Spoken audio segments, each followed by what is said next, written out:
fantasy football.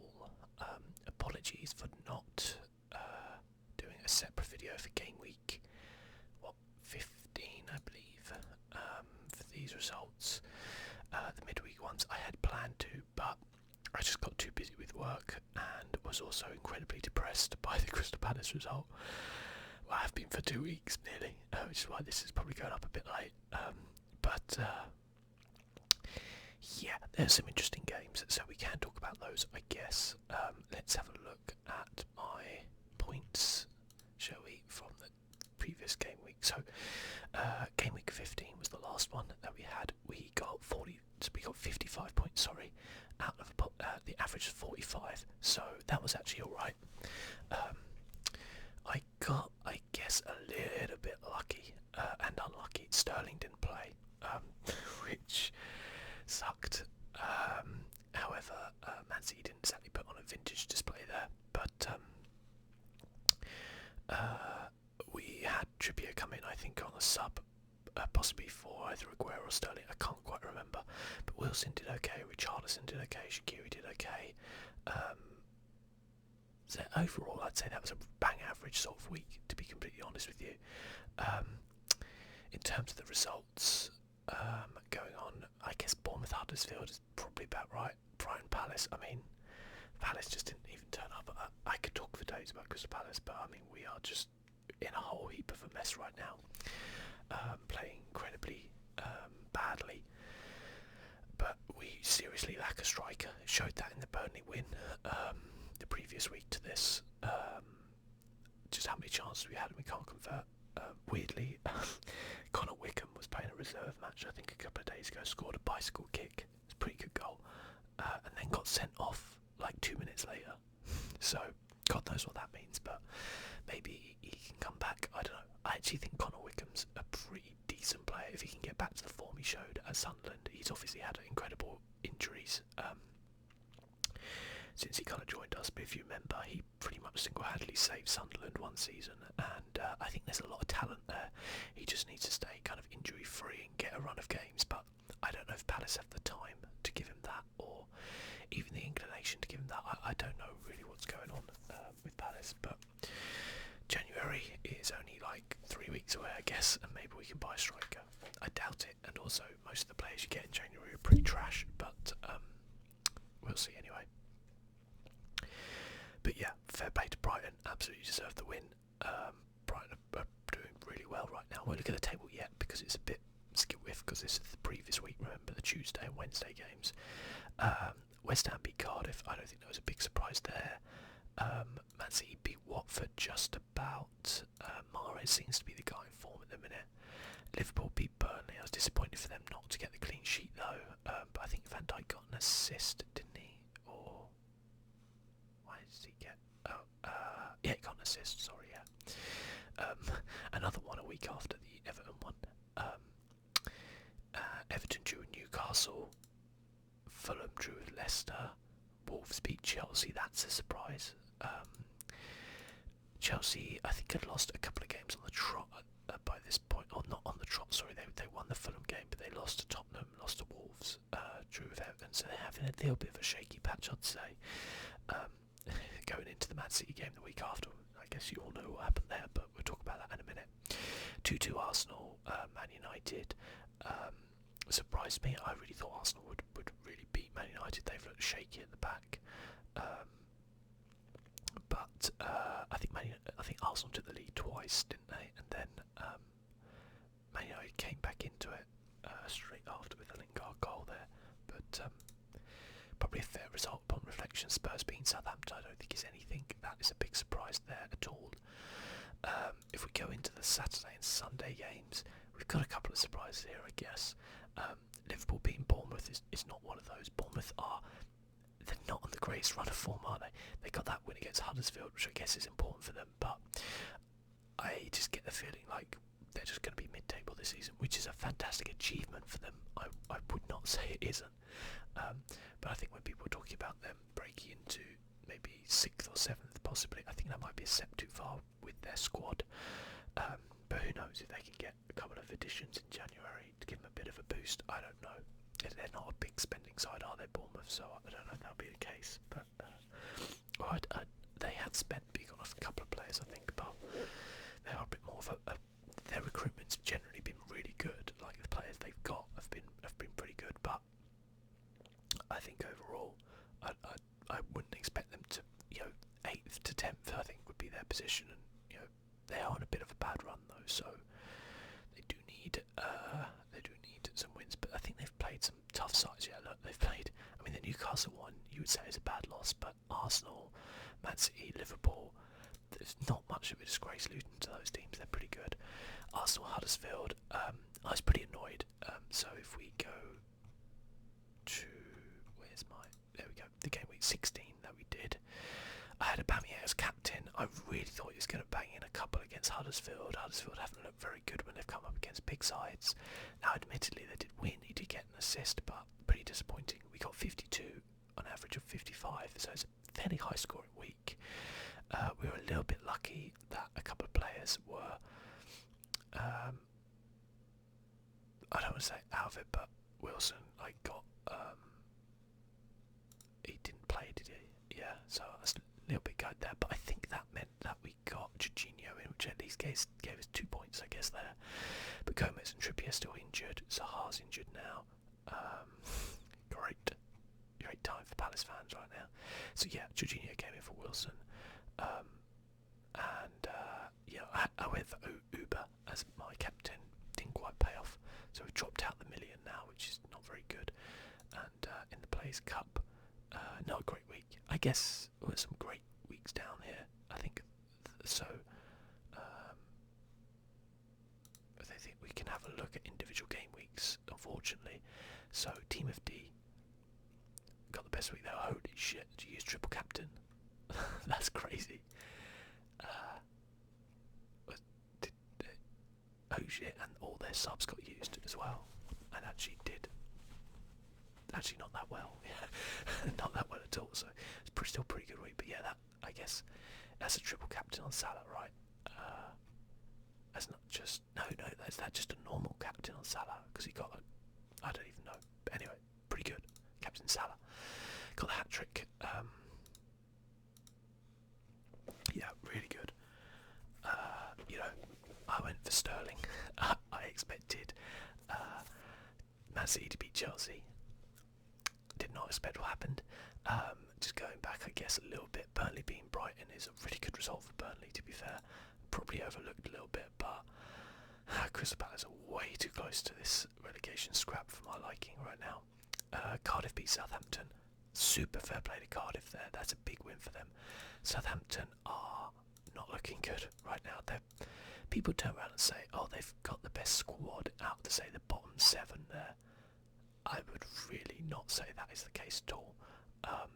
I think that a lot of people very much overrating Southampton's squad right now. I think a lot of their players are underperforming, I will say that much, but I don't necessarily. I think Palace, might be biased, I think they have a better squad than Southampton. I think Fulham might even have a better squad than Southampton, personally. You could argue Burnley does, in a way, but yeah, I think Southampton are in some real trouble, as are Fulham, pretty much hammered by Man United, who, to be fair to Man United, they haven't lost in 4 games. Now, admittedly, they've had some shocking games in there. I mean, they should have beaten Southampton. They should be Southampton, and they should be Crystal Palace, on paper. They're playing Liverpool next, and Jesus Christ, that's going to be a hell of a game, isn't it? But, to be fair, I guess they got their scoring boots back on. Rashford playing very well. Young, Mata. I sincerely think Mata should get more games for them. I don't get why he doesn't play Mata. And he might argue, well, he's only scored 2 goals and he's only made 2 assists in the games he's played. But if you look, most of the time he's a substitute. Oh, sorry, it's not my desk. If you look at Juan Mata, he is a quality player, and I think when Man United are playing against, not to demean any teams, but lesser teams who are low down the table, so like Palace and Southampton and Fulham, Mata should just be an auto include because he has got the quality to just unlock shock those defences, and I understand resting or not playing him against some of the bigger teams, Arsenal or Man City.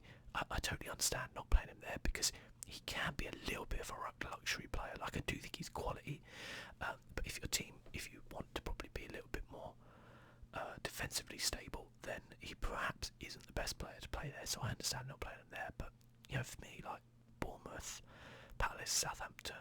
I know he did play against Fulham and got an assist and a goal, but they're the games you play won't matter. Even against Everton, I would say, Newcastle, the Watford, Burnley.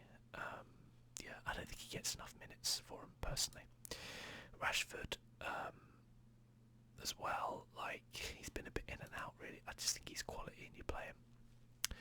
But, Man United, we could talk about Man United for days, couldn't we? Same with Crystal Palace, again losing to West Ham. I think we went one up here. I can barely even bear to watch a Palace, to even look at the scores right now with Palace. It's shocking. I feel worse about Palace now than I did when we went on that losing run at the beginning of last season, where we broke the record for most losses at the beginning of the season. Like, I feel worse now because I always felt then that we had the quality to kind of come through that. I don't feel like we've got the quality to come through this. Like, last season we relied on Zaha a lot, and Zaha was playing well. This season he hasn't really hit the same level he did last season, and now he's injured and we have no one else really. I feel like we became too reliant upon him, and we're paying that price now this season. And I don't think West Ham are a bad side at all. I think they're going to keep climbing the table. I think I predicted them to finish right around here, and honestly, they're 5 points off 6th right now. That's not a lot. They're playing Fulham next. I would not bet against them beating Fulham. I will say again, I don't think Pellegrini is the right guy to be at Man United, but especially not long term. I think I said Man United, but I meant West Ham United. Especially not long term. No offence to him, but he's 65. I don't think he's. I would love to see someone like Eddie Howe go to West Ham with the money they could spend and start playing that type of football. I wouldn't necessarily say that's with the way it's going. You probably argue it's a step up because of West Ham Stadium compared to, say, Bournemouth's, and the money that they have to spend at West Ham. I don't think in terms of on the pitch there's a lot separating them, but certainly infrastructure and stuff like that. Before I have Bournemouth fans coming in droves saying that would be a step down for Eddie Howe. I mean, but I think they have some good players at West Ham. I think Felipe Anderson's starting to come good now, isn't he? Look at this, his last few games. That's what, 1, 2, 3, 4, 5 and 7, I think. Starting to get some game time. I think he's starting to get used to the Premier League. West Ham is starting to play a little bit better, and that's good. I mean, at least Palace scored 2, right? I mean, the weird thing about Palace, is Hennessy, I don't think he's played very well this season. He has made a few saves, you can see. He's got 64 points, not the end of the world.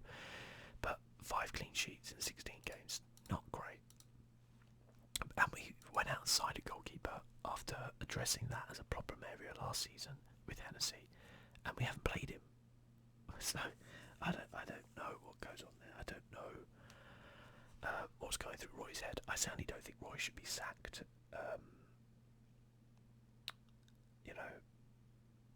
The problem with Roy Hodgson is he's 71 years old, bless him, and he's not going to be the Palace manager in a couple of years' time probably, even if he does well with us. He's going to have to retire at some point.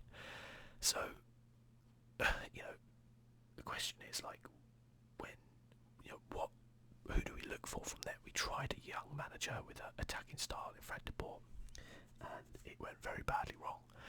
So I look at Palace and I'm like, I don't see us going anywhere but down, honestly. This season, I think Huddersfield, Southampton, Fulham. I seriously still think Fulham are going to go down even with Ranieri. I think Southampton are going to go down even with their manager. The question is, can Huddersfield? They had a win, but then they had 3 losses, and they were losses to some half decent sides. Arguably, Brighton the worst of the sides, but still, if you beat the teams around you, you're probably more likely to stay up. So that Newcastle game would be big, but I honestly think Palace are going down now. Which, at the end of the day, I don't want to see my team get relegated, but it's happened before, so yeah, I'll get over it. But Chelsea, Man City, this was a weird one. So I felt like Man City, I actually only managed to watch the first half, and first half I think Chelsea were 1-0 up at half time with Kante's goal, which was actually a really good finish to be fair, but it was against the run of play. And I think Chelsea, that's a great win, and they were defensively pretty solid, but I do kind of feel like if Man City maybe had Aguero fit, and I don't know why they don't play Jesus very much, it's a weird one. I think they played Sterling up front. I felt like that was a little bit of a mistake. Like they struggled to finish, without doubt. They struggled a little bit. I know they have got very good finishers in Sterling, Sane, players like that, Mahrez. But I did feel like they just lacked Aguero up front. I feel like they could easily have been 1 or 2-0 up, or maybe 1 or 2-1 up, I guess would be a little bit fairer. But at the end of the day, Chelsea can only beat the team that's out there, and I thought Hazard played pretty well. He had a really tough time because he was basically playing up front on his own. David Luiz with a good header. Kante, a good finish. There's a lot of talk about Kante and them not playing him in the right place and blah blah blah. And I think it's easy to criticise when a team's on a bad run of form. Like, I think Kante is capable of becoming a great box-to-box midfielder. He clearly has the engine, and I think that he's not the type of player who is going to sulk and because he doesn't get to play in his position, which would be as a more defensive midfielder. But at the end of the day, Sarri is kind of playing a slightly dangerous game because, like, every time Chelsea lose, all everybody talks about is like, oh, Kante should be playing defensive midfield. Oh, they shouldn't be playing Jorginho there as a playmaker type, position, deep playmaker or quarterback, whatever you want to call it. They should play Kante there. And at the end of the day, I understand that Sarri, this is a bit more of a long-term project for him. I don't know if it will get long-term. It's so difficult to tell with Chelsea, but it kind of is a bit more of a long-term project for him. And he has a way of playing, and that way is to have a Jorginho type player, or literally Jorginho, because that's what he had at Napoli as well, in that role. And if it's not Jorginho at Chelsea, it'd be Fabregas, because he wants that player to dictate play and play like that. And like, you can't just turn around and go, okay, just because I've got Kante, I'm not going to play that way, because that's his philosophy, that's his way of playing. So I totally understand why he's doing that, but also he's going to take some flack when Chelsea lose or don't play as well, because we've seen how good Kante can be in a role, in that defensive midfield role. I think what doesn't really help is that Chelsea do need some support, some backup, some more transfers. To be fair, they don't have a terrible squad. Like, people go on about David Luiz. David Luiz can't defend. Don't get me wrong. David Luiz, he's not a great defender. But if David Luiz played in that Man City side, David Luiz would look brilliant, wouldn't he? He is a bit of a rare commodity in some ways nowadays, in that he is a very much a playmaking defender style. Admittedly, his defensive side is not great, but again, the way Sarri wants players play it out from the back, you need a player like David Luiz there. Is he going to make a mistake every now and then? Is he going to fluff his lines a bit? Yes. Are there better players out there in that role? Yes. But Chelsea don't have them, so I would 100% be playing David Luiz over, say, Gary Cahill or whoever there, because I think it reminds me a little bit of England back at the World Cup, if you remember, when we had like Maguire, Stones and Walker in the back three, and defensively we always looked a little bit wobbly, there's so much going forward, being able to play the ball out and carry the ball forward a bit as well, that it just made up for that. And listen, it'd be great if you could have players who can do both, who can be defensively extremely solid and carry the ball out from the back. But those players are like £70 million, and Chelsea don't have them right now. So unless they're going to go and splurge in January, which I don't foresee them doing, they're going to have to build with what they've got.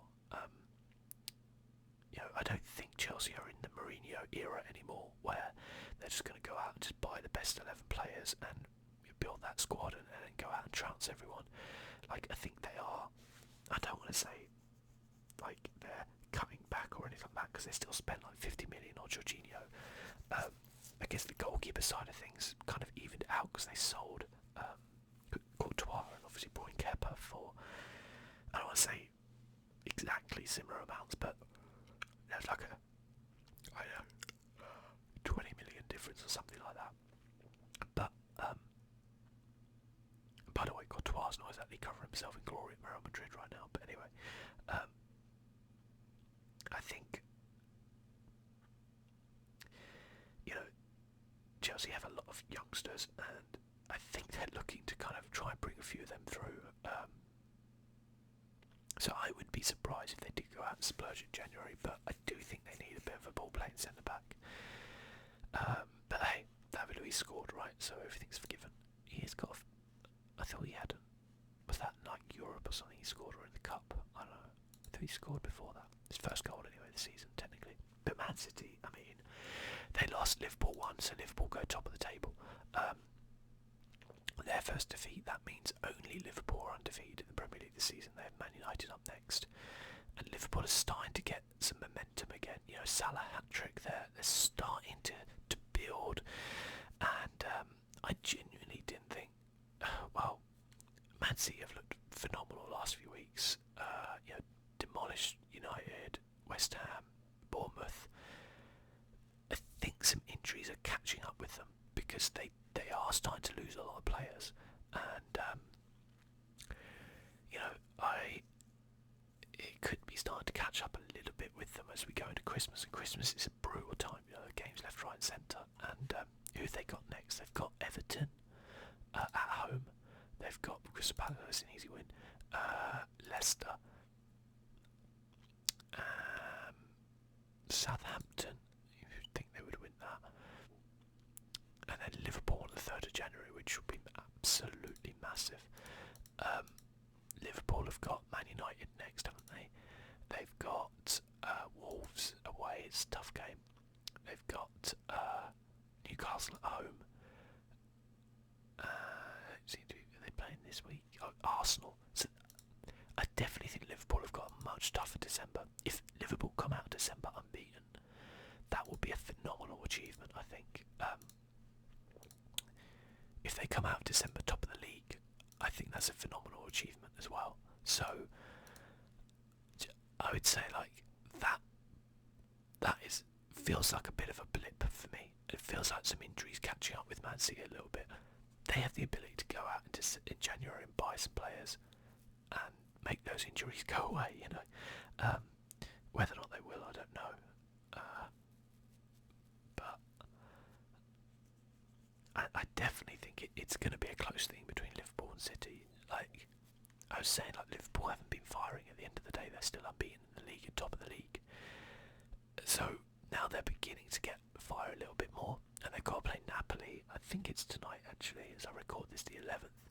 They've got to play Napoli, and that's a tough game. That's a real tough game for them. They've got to beat Napoli 1-0 or by 2 clear goals to go through. You'll probably know by now whether or not they've done that. And how much will that drain them going into Man United on Sunday? Who knows?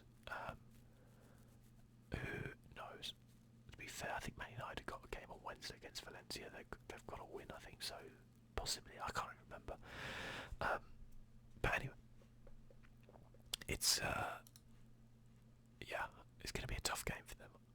But you have to be impressed with what Klopp has done at Liverpool. You have to be impressed. Like, they have spent a lot of money, but he's got them playing in a way that they look really impressive, and he's getting the best best out of the players they've got, you know. So, fair play to them for still being unbeaten into December. It's a great achievement. I don't think we're going to see an unbeaten team for the end of the season, personally. But I'd love to see it. That would shut up the Arsenal fans, wouldn't it? Spurs beat Leicester 2-0. The Spurs got a big European game as well. Obviously, they have to better Inter's result, and they're away to Barcelona, so tough one. Although Barcelona have already qualified, so they might not play their strongest side. Wolves beat Newcastle. Everton beat Watford. I believe there were some contentious decisions in both these games. Both managers calling for VAR to come in. I mean, it's coming in next season. I would say that's a good decision. I don't think you can bring it in midway through a season. I know people will be saying that, but I just don't feel like that would be fair in any way. You have to just accept the lottery sometimes of referee decisions coming up. But yeah, I know Everton will be pretty disappointed with that result, but they're having an okay season, aren't they? I mean, they could get sixth, and I don't think anyone would say that would be a bad season for Everton. They've got a big game coming up. I would say that they should have probably have won the last two games they've had, so they will be pretty disappointed, and they probably shouldn't have lost to Liverpool. So I feel like they're pretty unlucky in their last couple of games. But they're very much a kind of up and down side this season, and as I said, they probably should be sixth quite easily right now, but they're not. So yeah, what are you gonna do? I guess the worst form team are probably Watford and Southampton currently. Watford really dropping down. I think they'll be fine. I don't think they're going to get relegated or anything, but they need a win against Cardiff. But listen, I'm loving the fact that Cardiff are now 14th. I literally said from the beginning, do not write off Neil Warnock, okay? And don't write off Neil Warnock. Sure, you know, they've lost 10 games, they've drawn 2 and they've won 4, but they are literally 4 points above the relegation zone, and they're playing Watford next in bad form. They stand a good chance of winning that game. I'd love them to do it. I really would. I'd love Warnock to stay up this season. With that Cardiff squad would be a phenomenal achievement. I mean that not in a disrespectful way to Cardiff, but that is clearly a championship squad. I was surprised he managed to get promoted with it, to be absolutely fair. I mean, Sol Bamba is, without disrespect, I don't even think he's a championship player, let alone a Premier League player. So, you know, never underestimate Neil Warnock. Never, ever, because they'll probably get relegated now. Now I'm backing them to stay up. So yeah, we're going to go into the next weekend with some important games. I mean, I guess all games are important as you go through, you know. That Man City Everton one's looking pretty tasty. Yeah, Man City are going to want to come out and storm that one, I think. But again, injury-wise, I think Aguero's out. I think Sterling's fine to pull, but David Silva's now injured as well, and this isn't good for them, really. You know, boo-hoo. Man City have had like 10 of their star players. You know, they only have 15 players left. Boo-hoo. But, you know, even the best squads can be destroyed through injury, you know. So it just goes to show. Whereas Liverpool have managed to stay pretty injury-free, I guess. Gomez is injured, unfortunately, and probably out for the rest of the season, so I'll have to get rid of him, which is a real shame because he's playing really well.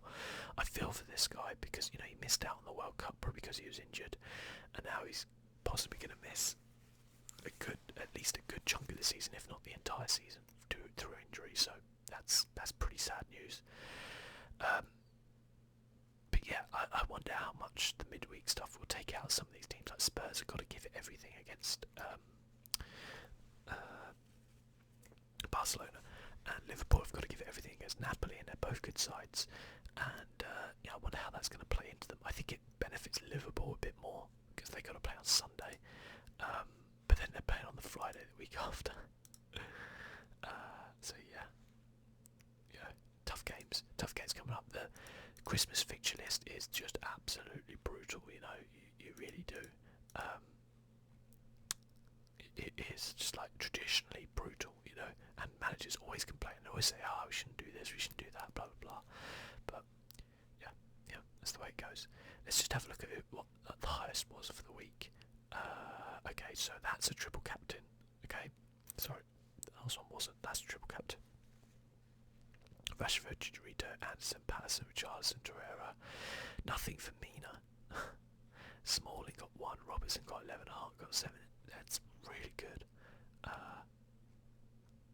Their overall rank is 5 million, so they've only just started playing.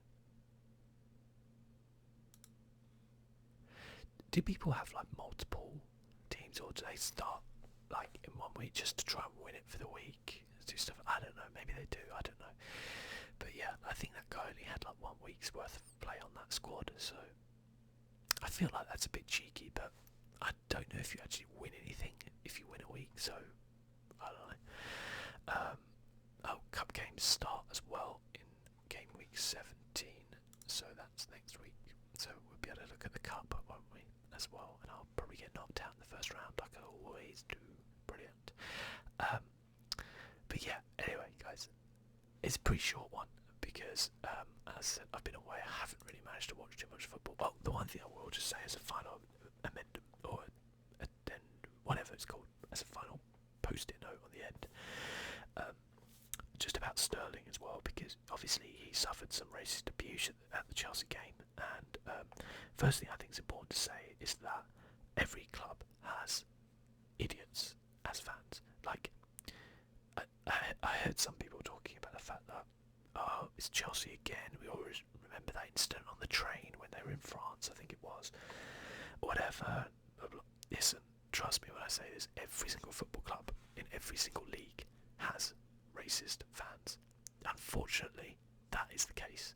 There might be only a very small, tiny little minority, but it does happen, and they are a blight on not just their football club, but on society as a whole. You know, it's sad that Raheem Sterling has to face any sort of abuse, let alone racist abuse. Like, I heard, I was listening to TalkSport Radio, and one of the guys phoned in who was in the picture. Now, he says he didn't say anything racist, but he was saying like, oh, well, basically this was our first chance to give something back at Raheem because of a tackle or something he did to David Luiz like a season ago. And I'm like, what the fuck? And the guy was like, yeah, basically I shouted at him something like, you're a disgrace to England or something like that. Like, how is Raheem Sterling a disgrace to the England squad or in any way? Like, I cannot even fathom this. Like, it blows my mind. This type of like abuse that footballers get blows my mind. Listen, I'm all for saying like, oh, so and so it's not that good in this position. You know, criticising a person for their ability.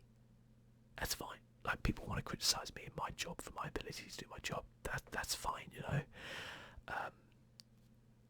You know, if I make mistakes at work and someone's like, Phil, you know, you're a massive donut because, you know, you made these mistakes and you're experienced and you should know how to do this, and I'd be like, yeah, and I would probably be beating myself up more about it than anything that person could say.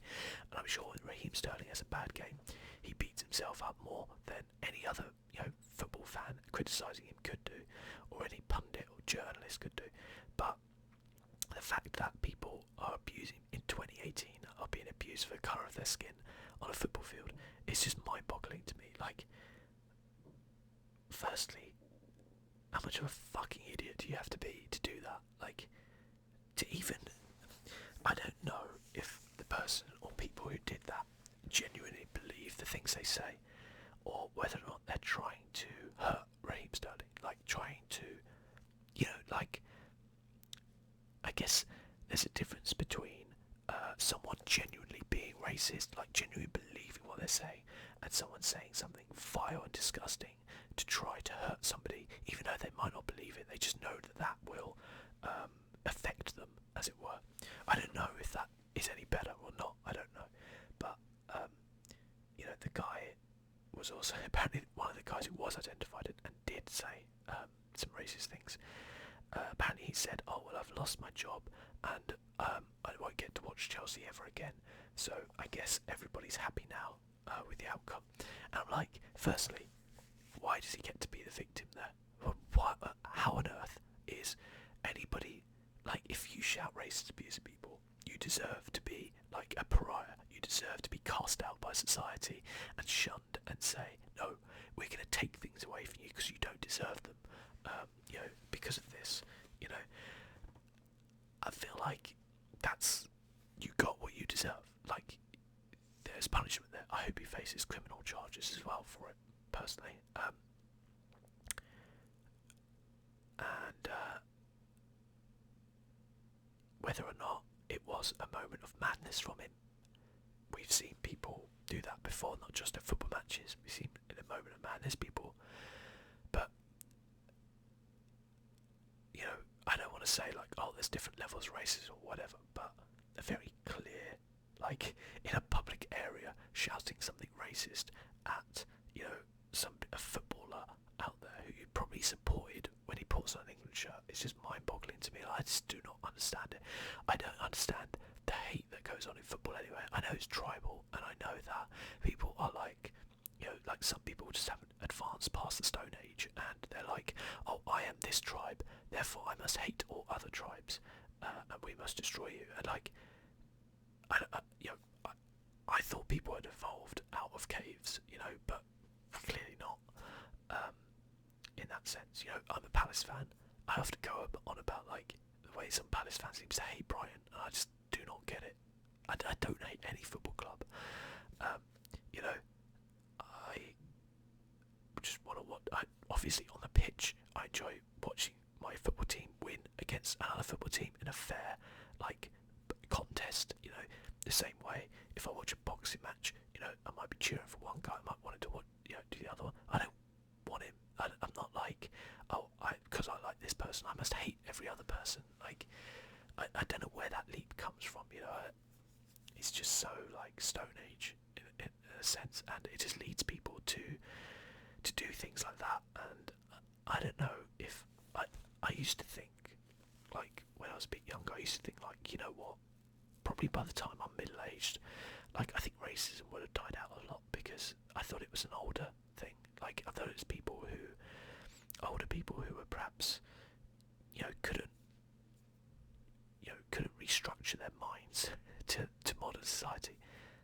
But as I get older, I realise it's not just older people, and it makes me sad to think that I don't think I'm going to see the end of it in my lifetime as a 37-year-old, who hopefully is going to live, a decent lifespan. And I just don't get it.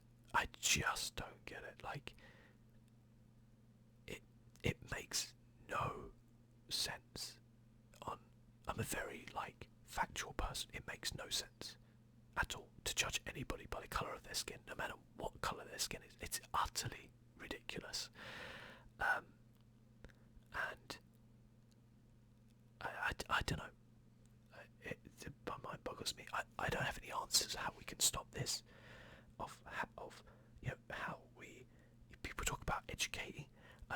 Again, I was listening to TalkSport, who themselves have been accused of perhaps being a bit racist in the past, but a guy phoned in there, and he was like, I'm 54 years old, I'm an Arsenal season ticket holder, and he's like, I'm getting fed up with people banging on about education, because if you are an adult and you don't know that this is wrong, then there's no hope for you.